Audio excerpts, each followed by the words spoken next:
Berita selanjutnya, Tribuners, pemerintah Kabupaten Buru kurang anggaran. Pasar Murah Ramadan 2022 ditiadakan. Pemerintah daerah Kabupaten Buru kali ini meniadakan pasar murah menyambut Ramadan hingga Idul Fitri.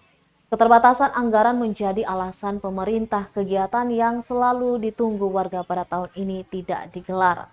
Demikian disampaikan Kadis Perindustrian dan Perdagangan Buru, Ahdam Syafat Masuki kepada tribunambon.com saat dikonfirmasi Selasa 22 Maret. Meski demikian, Syafan memastikan akan ketat memantau perkembangan harga bahan pokok di pasar agar tidak terjadi lonjakan.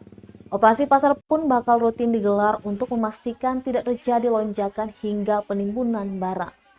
Dia pun berharap pandemi segera berakhir sehingga perekonomian bisa cepat pulih.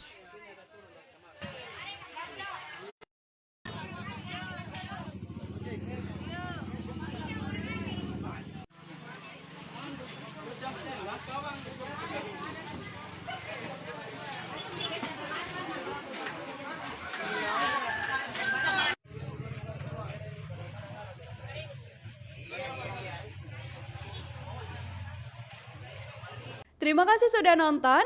Jangan lupa like, subscribe, dan share ya.